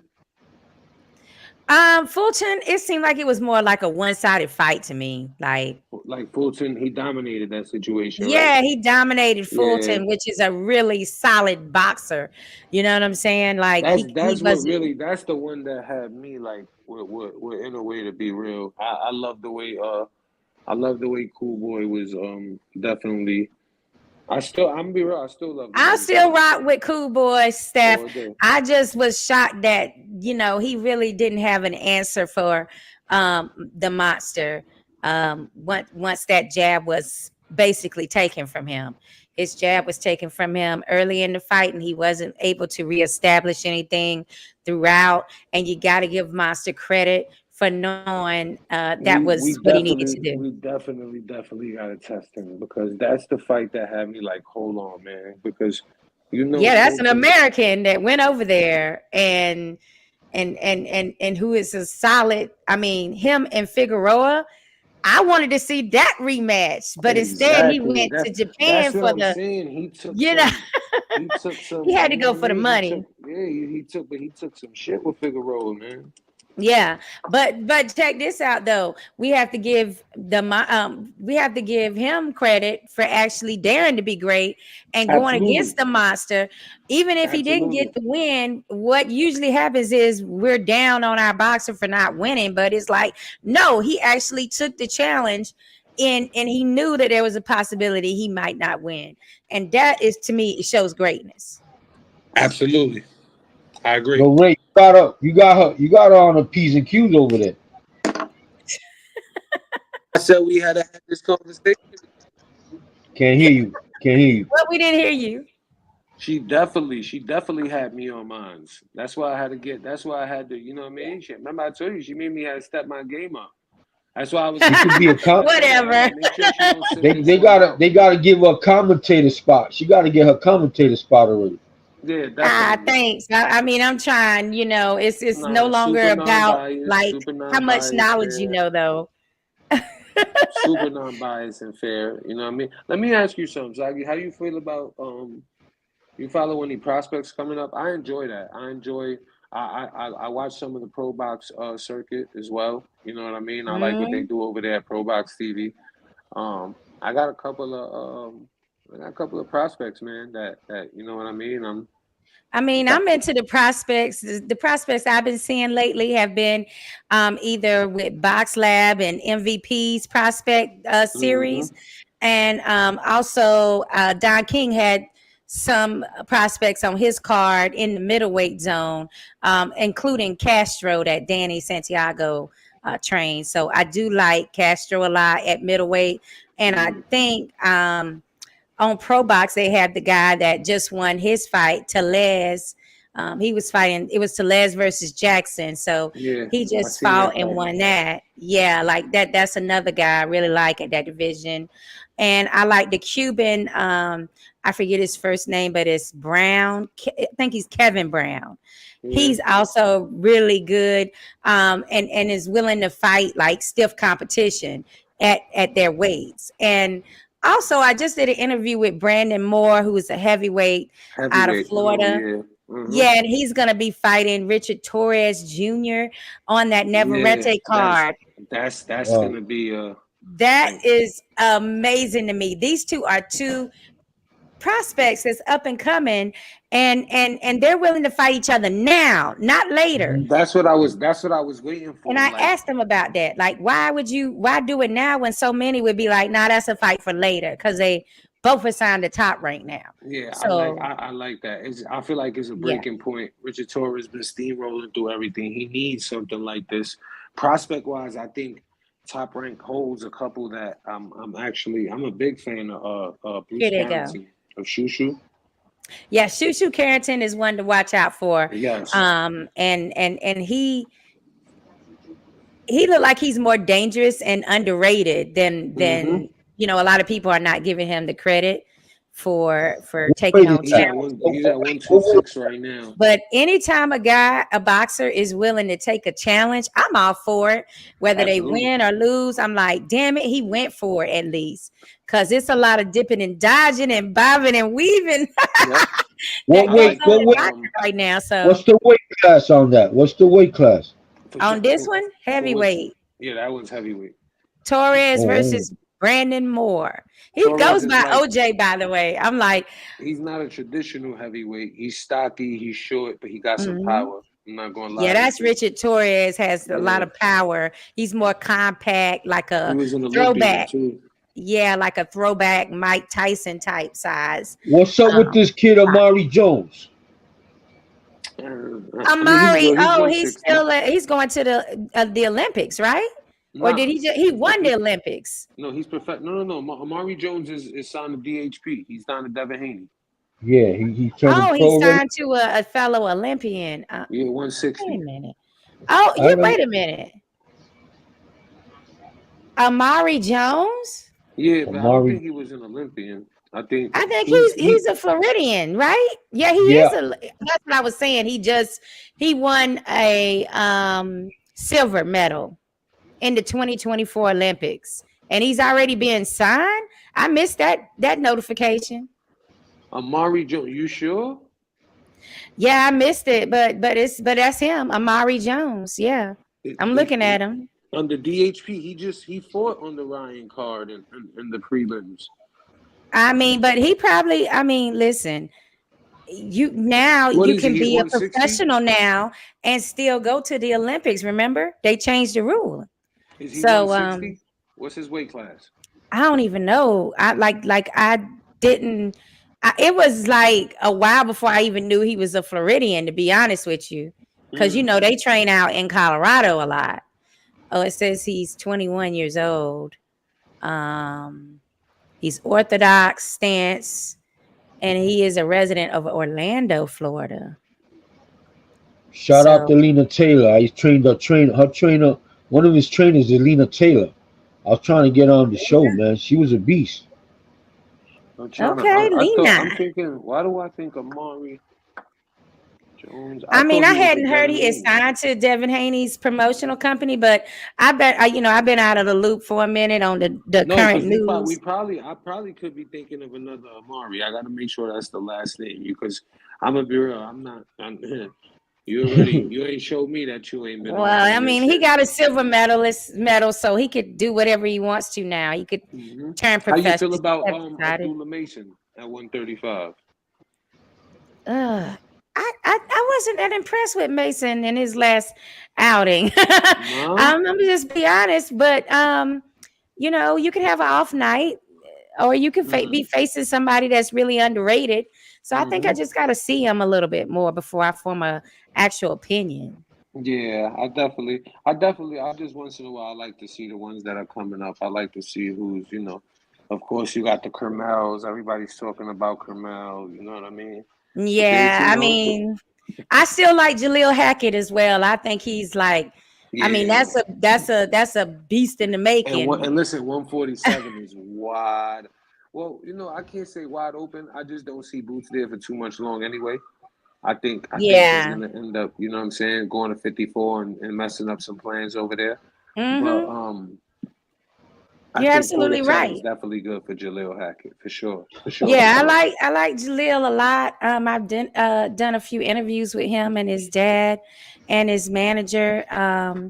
And they were like really cool. And in the beginning, his mindset was so focused, and he's like a gym rat. Like he really does like to work out, like, you know, Mm-hmm. multiple times a day and all that. Like that's I seen that. throwback style. So I I like seen that. that. Absolutely, I seen that. Yeah, I like that about him. But I don't know. I like like he had a growth spurt.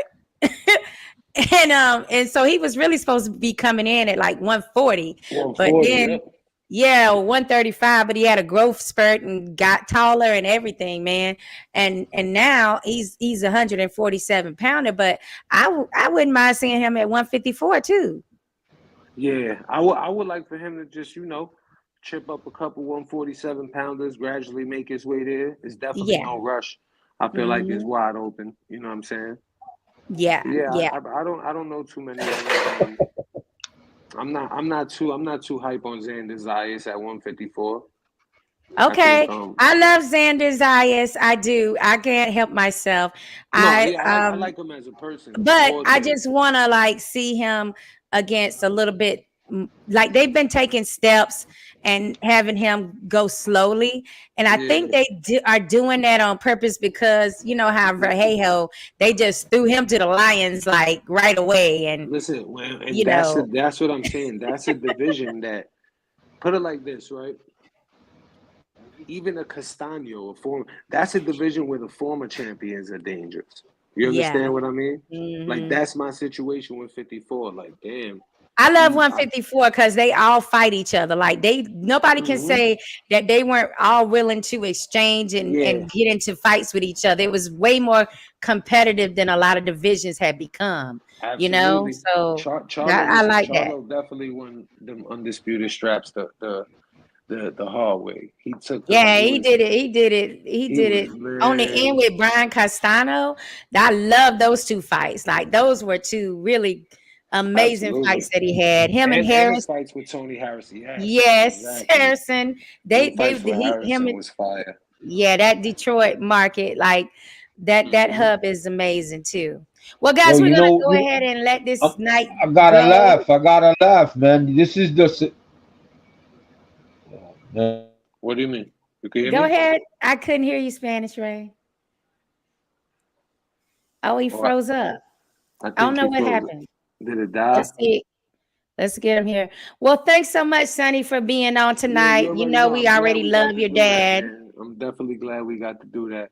I was looking Yeah. forward that to from the last time from when we had spoke, because I said, wow, we really saved all like the whole like the meat of the project. You know what I'm saying? Pause. Mm, So the whole meat of the project pause for like after the cameras, and I was just like, man, that like you definitely knew your. I mean, not it's not. I wasn't shocked at all. It was just definitely you knew your shit. I love that. I love the brain picking. I love the you know what I mean, like the the back the and non forth. biasness. Yeah. Exactly, I being mean, non biased with I everything. love boxers too, you know. Like we spent a lot of years covering different boxers here in our market as well as other Hmm. markets. And it was when people weren't giving prospects platforms. They weren't, you know, having them to have any platform, especially ladies. So we tried to develop everything and with our podcast and interview different boxers and really found that we enjoyed it. And also, it's a way to really get in-depth knowledge about different boxers Hmm. and their personalities. Like, you Absolutely, know, like absolutely. I feel these are like not just people there to entertain you. Like they yep. have families, they have, you know, past lives, and they're trying to work You their know what it way. is with you. You know Uh, what to ask, because before we had the boxing discussion, when you picking my brain just about life and experience in general, yeah. you know how to get the juicy stuff. You feel me? I said, oh, all right. She know, Ah, yeah. okay. She Okay. know, You she felt know, that, she did huh? yeah. She know how to get the that because I don't really like to call it journalism, because I feel like you're non-biased. I feel like certain journalism is biased. So yeah, I Okay. definitely enjoyed the conversation and picking the brain. We got to revisit it after that big card from Turkey Alashish. I'm Woo! ready. Out in LA, August 3rd, definitely Let's let a it massive build card. up a little bit. Let's let it Yes, build. But that's a and stack card. you got to come back when Amanda Serrano versus Katie Taylor 2 happens on that Mike Tyson versus Fury. I'm looking more forward to that than the Jake Paul Mike Tyson fight. Yes, honestly. Taylor, I said I was gonna say Jake Taylor. Yeah, Jake Paul is amazing for what he's doing for these ladies. Listen, and a genius, very much so. Pure genius. If anybody try to take away from the Tyson fight being an exhibition with him, put in that rematch, that I was just like, yo, you know what? You got to give the flowers where it's due. I feel like that was a super chess genius move, man. For sure, for sure. And I love the investment he's making in the prospects with the prospect series as well. Absolutely. And he's helped put Orlando, Central Florida, on the map for boxing. It's now a major boxing hub with Pro Box coming across the state here centrally when things used to only be in Miami. Absolutely. So I definitely appreciate the work that he's doing.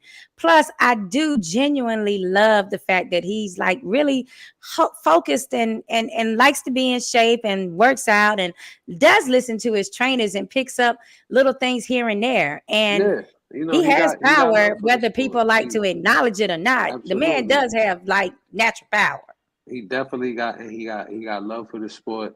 I love what he did to hear him call out Canelo and say Puerto Rico versus Mexico, and he was repping Puerto Rico. It was fire to me. You heard, to hear Puerto Rico screaming out El Gallo and the whole, you know what I mean? Like, yeah, and he also got on Dana White's case that time, you know, with the UFC and the way those athletes are being, he definitely has no treated. Filter. He definitely got no filter. He's not.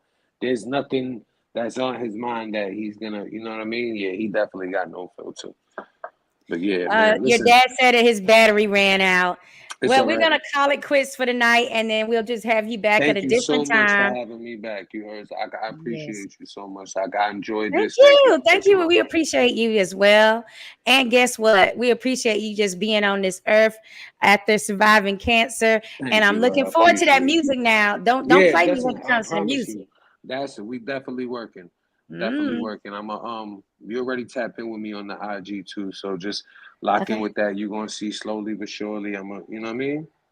Yes, I'm ready to start, you know, grooving to your sounds. I got you. And the lyrics. I got something for you. I promise you. All right, I appreciate that. Okay, thank you so much. That's Sonny Chulo. He's coming from Spanish Harlem. Grab and cop that new music that he's coming out with. You can find him anywhere at Sonny Chulo or Sonny _ Chulo. Yeah, no, it's at Instagram is Get Money Sonny, and then on all platforms is Sonny Chulo. You know what I mean? All right, I got a project out right now called Love Money. Matter of fact, yeah, if you got whatever, if you got YouTube, whatever, if you got any of that, so you can type in Sonny Chulo, Love Money Drugs, and then I got a couple joints on there. You can hear some. That was a project I put out. If you want to hear some other stuff. I still got some new stuff. I'm gonna still bless you with exclusives before I drop it. You got my word, and I'm saying it on here, so we can't. You know what I mean? I'm giving. All right. Like I said, don't play me.